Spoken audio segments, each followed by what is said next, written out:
চিল্কিগড় মন্দির এটা।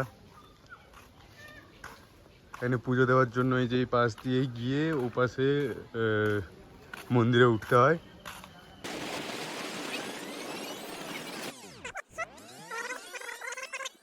Hello everyone, good morning. আমি কোনো ব্লগারও না, কোনো ভিডিও ক্রিয়েটারও না, কি কোনো কন্টিনিউ ভিডিও ছাড়ি এমনই কেউ না। তো অনেক দিন থেকেই ইচ্ছে ছিল যে ভিডিও করব, ইউটিউবে পোস্ট করব। কোনো দিন সময় হয়ে ওঠেনি, কোনো দিন বা সাহস হয়ে ওঠেনি। তো আজ সময় সাহস দুটোই জুগিয়ে একটা ভিডিও করার চেষ্টা করছি। আজ আমরা সবাই সকাল সকাল স্নান করে রেডি, আমাদের গন্তব্যস্থল চিল্কিগড় কনক দুর্গা মন্দির।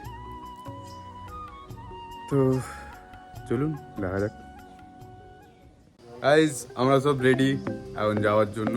আরে ভাই, এই দেখে নাও কি কজন।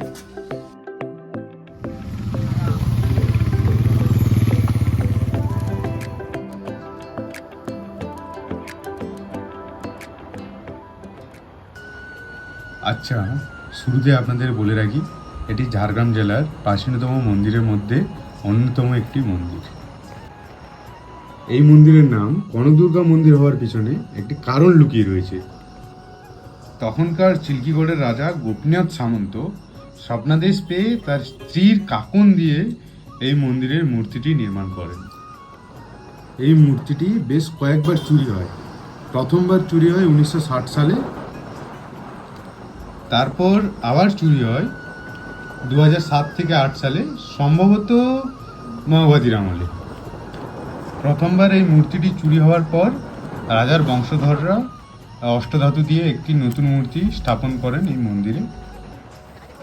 মাওবাদীর আমলে মূর্তিটি চুরি হওয়ার পর আবার পুনরায় মূর্তিটি অষ্টধাতু দিয়ে তৈরি করা হয়। এখনও এই মূর্তিটি মন্দিরের মধ্যে রয়েছে, যেটাই আমরা এখনও পুজো করে থাকি।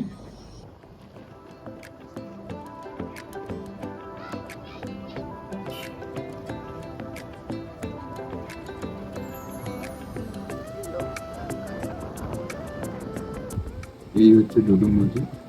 এই ডুডু নদীর তীরে অবস্থিত কনক দুর্গা মন্দির, দেখতেই পাচ্ছেন আপনারা।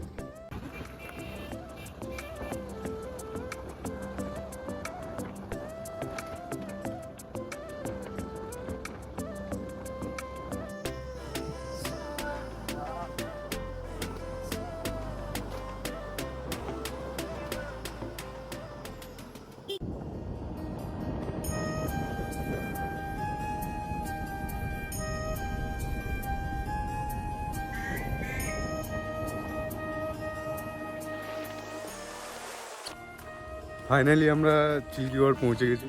তো এই আপাতত এই চিল্কিগড়ের এই মনোরম পরিবেশের মধ্যে দিয়ে আমরা যাচ্ছি মন্দিরে।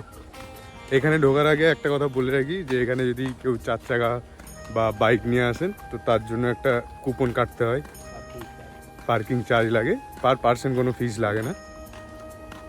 বেশ, চলো।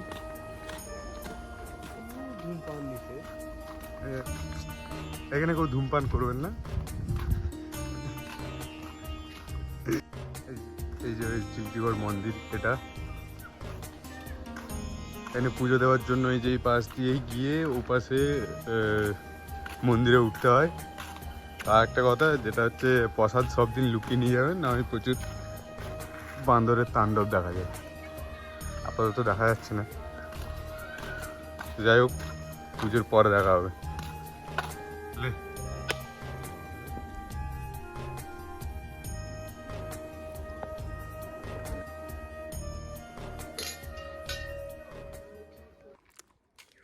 মাথায় সিঁদুর দেখে হয়তো সবাই বুঝতেই পারছেন যে পুজো কমপ্লিট আমাদের। তো এই এই যে চারিদিকে দেখছেন এই ঘেরা, এই চারিদিকে এখন ঘেরা দেওয়া আছে। এইটা আজ থেকে প্রায় 10 থেকে 15 বছর আগে এরকম ঘেরা দেওয়া থাকতো না। তখন এগুলো সব মানে এখন অনেকটাই পরিষ্কার পরিচ্ছন্ন চারিদিকটা, কিন্তু তখন এত পরিষ্কার ছিল না। এরকম ঘেরা দেওয়াও ছিল না। এদিক থেকে অনেক ডালপালা ঝুলতো, সেগুলো নিয়ে সবাই খেলা করতো। আজ থেকে ওটা প্রায় 10 থেকে 15 বছর আগের কথা, কিন্তু এখন সম্পূর্ণ আলাদা পুরো জিনিসটাই। আপনারা হয়তো দেখতে পাচ্ছেন চারিদিকটাই ঘেরা দেওয়া। তো আরেকটা কথা বলে রাখি যে এখানে আসার আজকের মূল কারণ হচ্ছে শুধু পুজো দেওয়াটা, এটা নয়। এখানে আসার মূল কারণ, যেহেতু আজকে আমার ফার্স্ট ব্লগ, তো সেই সাপেক্ষে কোনো মন্দিরে ব্লগ করাটাই আমার মনে হয়েছে যে সবথেকে ভালো। সেই জন্য এখানে আসা। আবার একটা কারণ আছে, যেটা আপনাদের পরে বলছি। এখানে আসার আর একটা প্রধান কারণ হলো এটা।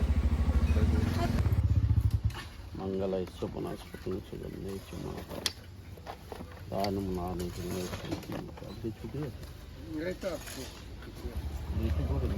సంథింగ్ మంగళైశ్వ వనస్పతిని సుగంధైశ్వ మాత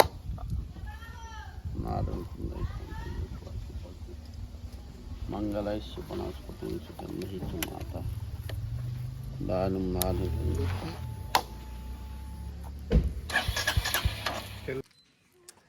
এই আমাদের মতো যদি কেউ রোদে পুজো দিতে এসছেন, রোদে হাঁপিয়ে পড়েছেন, তো তার জন্য এখানে অনেক ব্যবস্থা করা আছে। রোদে পুজো দিয়ে এসে এই যে এরকম অনেক দোলনা চারদিকে আছে, দোলনা আছে, বেঞ্চ আছে, আপনারা চাইলে বসে এখানে রেস্ট করতে পারেন। পুজো দেওয়া শেষ, এখন বাড়ি ফেরার পালা। তাই আমরা বাড়ি ফিরছি। বাড়ি ফেরার পথে বাকি কথা বাড়িতে হবে। হাই গাইজ, একটা কথা আপনাদের বলাই হয়নি যে আপনারা যদি কেউ আসতে চান তো কীভাবে আসবেন। তো সবার আগেই বলে রাখি, এখন সবার হাতেই মোটামুটি কম বেশি স্মার্টফোন আছে। তো সব থেকে ইজি মাধ্যম তো গুগল ম্যাপ। গুগল ম্যাপে আপনারা সার্চ করবেন কনক দুর্গা মন্দির বলে, গুগল ম্যাপ দেখিয়ে দেবে, রাস্তা দেখিয়ে দেয়। এছাড়াও যদি কেউ বাইরে থেকে আসছে, ধরুন কলকাতার দিক থেকে যদি কেউ আসে, তো ওনাদেরকে সবার প্রথমে ঝাড়গ্রাম স্টেশন বা ঝাড়গ্রাম আসতে হবে। যাই হোক, ঝাড়গ্রামে এসে ওখান থেকে আপনি বাস পেয়ে যাবেন। বাস হচ্ছে চিল্কিগড় টু চিত্রা লাইন। আপনি যে কোনো বাস ধরে আসতে পারেন। বাসওয়ালাকে যদি বলেন যে কনক দুর্গা মন্দির যাব বা চিল্কিগড় মন্দির যাব, এখানে আপনাদের নামিয়ে দেয়। তাছাড়া অনেক টোটো, গাড়ি, অনেক কিছুই পাওয়া যায়, চাইলে আপনি ভাড়া করে আসতে পারেন। আজকের মতো এইটুকুই। যদি আপনাদের আমার ভিডিও ভালো লেগেছে বা ভালো লাগছে, তাহলে অবশ্যই সাবস্ক্রাইব করবেন, লাইক করবেন এবং কমেন্ট করবেন। ধন্যবাদ।